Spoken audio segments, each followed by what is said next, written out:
여러분 안녕하십니까?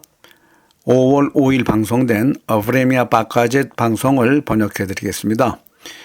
키예프는 장거리 탄도미사일 개발을 폴란드 죄쉐 지역에서 공동으로 수행할 것을 발표했다라고 사회자가 말하고 있습니다.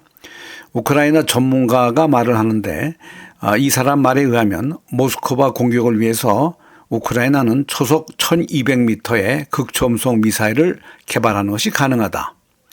현재 러시아의 이스칸데르는 800m, 초속 800m인데 이것보다 더 빠르다. 그리고 우크라이나에서 개발되는 이러한 미사일은 최소한 25%는 모스크바에 명중할 것이라고 우크라이나 군사 전문가가 인터뷰에서 말하고 있습니다. 그러자 사회자가 패널 참석자에게 묻고 있습니다. 이러한 말들은 정말로 실현 가능성이 있는 것인가? 그러자 패널 참석자가 말하고 있습니다. 만일 우크라이나가 유럽의 도움을 받아서 유럽에서 이것을 만든다면 불가능한 것만은 아니다. 유럽에서 엔진 성능 테스트를 하고 또 유럽에서 부품 전체를 생산한다면 이것은 가능할 것이다. 이러한 미사일 생산의 원조는 영국이다. 그러자 사회자가 다시 묻고 있습니다. 그러면 금년 내 이러한 미사일이 러시아 본토를 공격하는 것이 가능할 것인가? 라고 묻자 가능할 수도 있다. 그러나 러시아의 방공망 400S는 이러한 초음속 미사일에 대한 방어 능력이 충분하다. 우크라이나가 발표한 초음속 미사일의 2배 속도도 격추가 가능하다라고 말하고 있습니다. 사회자가 다시 말하고 있습니다. 폴란드 수상 투스쿠는 우크라이나의 무인기 드론 아르마다를 공급하겠다고 발표하고 있다. 우크라이나와 유럽의 영공 보호를 위해서 폴란드는 우크라이나의 드론 기술 지원과 공급을 결정하기로 했다라고 발표하면서 폴란드와 유럽은 이를 위해서 자금을 지원할 것이다 라고 공개적으로 발언하고 있다고 사회자가 말하고 있습니다. 그러면서 또한 유럽은 현재 드론 제작에 열풍에 빠져서 과거 빌트지에서 11년간 근무한 언론인도 드론 제작 사업에 참여하고 있다. 그는 독일의 우크라이나 합작기업에 취직할 예정인데 드론을 제작해서 우크라이나에 공급할 예정이라고 공개적으로 독일이 우크라이나에 드론 공급을 하겠다는 사실을 발표하고 있다고 사회자가 말하고 있습니다. 또한 사회자는 말하고 있습니다. 그빌리우스 EU 국방위원장의 말을 빌려서 그는 2030년까지 유럽의 무장화가 완료될 것이라고 발표하고 있다. 이것은 러시아 공격에 대비한 드론 군대의 창설을 포함하며 현재 유럽에는 2개의 실제로 무력 부대가 있다. 하나는 러시아이고 또 다른 하나는 우크라이나인데 이들 국가는 각각 100만 대 이상의 드론을 보유하고 있다 현재. 이러한 말을 하면서 사회자가 말하고 있습니다. 유럽은 이미 드론 생산을 확대 시행 중에 있다. 여기에 대한 러시아의 대응 방법은 무엇인가? 유럽은 방공 및 공격용 드론에 무방비한 상태이다. 이제 그들은 우크라이나보다는 유럽 자체 방위에 더 집중하고 있다고 패널 참석자가 대답하고 있습니다. 그러면서도 계속해서 우크라이나에는 전쟁에서 최후의 1인까지 전투를 할 것이며 그 사이에 유럽은 전쟁 준비를 완료할 것이다. 우크라이나가 파괴 안 될 정도로만 지원을 해주면서 유럽은 이제 자체 국방력을 향상하고 있는데 열중하고 있다고 패널 참석자가 말하고 있습니다. 그리고 유럽은 우크라이나 전쟁에서 입수된 경험들을 전수받아서 드론 및 국방력 강화를 위한 무장 개발에 박차를 가고 있다. 또한 자체 생산 증가를 추구하고 있다고 말하고 있습니다. 사회자가 다시 묻고 있습니다.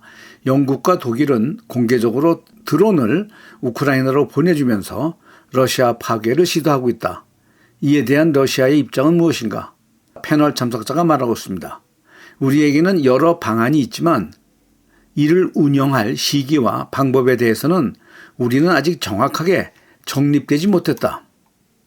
또다시 사회자가 묻고 있습니다. 그러면 러시아는 유럽 영토에서 생산되는 드론 공장을 파괴할 수 있는가? 라고 묻자 이제 대량 군단의 드론 공격에는 인공지능이 참여하고 중요한 결정은 소수의 특수병사들이 수행한다. 이러한 공격 형태를 우리는 경계해야 한다고 패널 참석자가 또 말하고 있습니다. 그러면서 계속해서 말하기를 과거 1차 대전에서 승리는 포병과 탱크가 주로 하였다. 그러나 지금은 인공지능이 장착된 육상, 해상, 공중의 드론 공격이 주를 이루고 있다. 이것을 지탱하기 위해서는 세 가지 요소가 필요하다. 첫째는 이러한 자원이 포함된 산업력을 강화하는 것이다. 그리고 둘째는 이러한 산업력을 지탱할 인력과 기술의 향상이다. 다음 셋째는 이것을 실현할 만한 정치적 의지가 필요하다라고 말하고 있습니다. 사회자가 묻고 있습니다. 그러면 러시아에는 과연 이런 드론 공격을 하고 수행할 만한 정치적 의지는 있는가? 그러면서 지난번에 러시아 국방부는 유럽에서 생산되는 드론 업체의 주소와 명단을 공개한 바 있다. 이것은 러시아의 정치적 의지로 시행 가능한 것인가? 아니면 기술적으로 아직 러시아는 이러한 지역에 대한 공격이 불가능한가라고 묻고 있습니다. 그러자 패널 참석자가 다시 말하고 있습니다. 현재 이 전쟁은 우크라이나와의 전쟁이 아니라 유럽 전체와의 전쟁이다. 그렇다면 유럽 전체를 상대로 공격을 해야 하는가라고 묻자 아니다. 예를 들면 북유럽의 핀란드, 노르웨이, 스웨덴 그들에게는 오직 3개의 정유단지가 있을 뿐이다. 영국은 2개의 파이프라인을 사용해서 이들 중에 있는 노르웨이 정유단지에 석유를 의존하고 있다. 러시아는 바로 이러한 그들의 치명적인 약점을 공략해야 한다. 만일 유럽 미사일이 러시아를 공격하게 된다면 우리는 바로 이러한 지점을 공략해야 한다라고 말하고 있습니다. 다시 사회자가 묻고 있습니다. 그러나 유럽의 로켓 공격은 우리가 이들 공격이 오기를 기다려야만 하는 문제가 있다. 그런데 드론은 이미 우리 러시아 영토를 날아다니고 있다. 이것에 대해서는 정치적 결단이 필요하고 또 정치적 결단이 결정되면 유럽에 대한 공격은 비대칭적으로 수행되어야 한다고 패널 참석자가 말하고 있습니다. 예를 들면 유럽의 정유 공장이다. 이것을 공격하면 유럽의 에너지는 붕괴되고 유럽 경제는 그 즉시 파멸의 길로 가게 된다.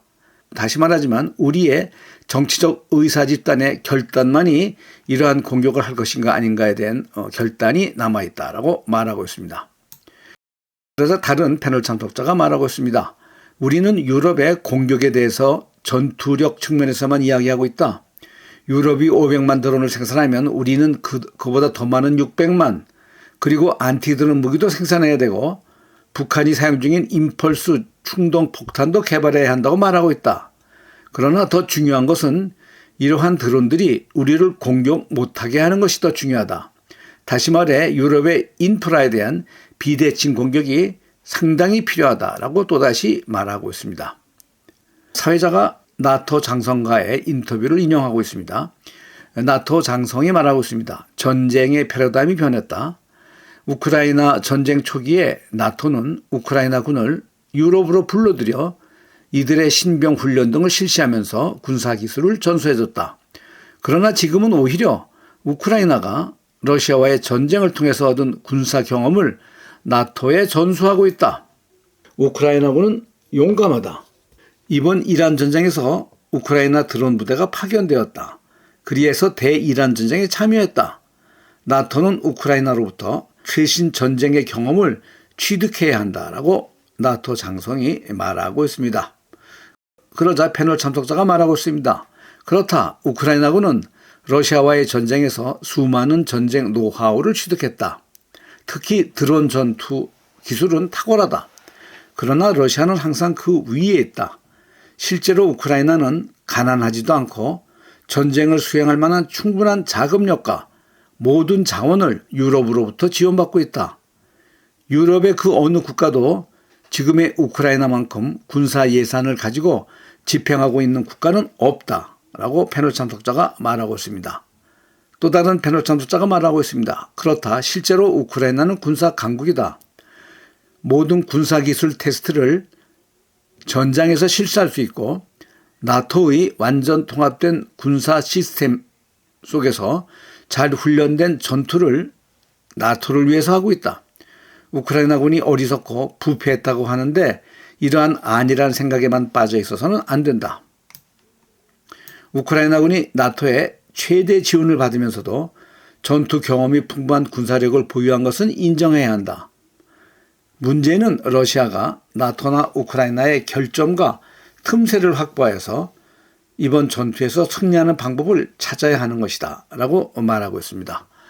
오늘 방송을 마치겠습니다. 시청해주신 여러분 감사합니다.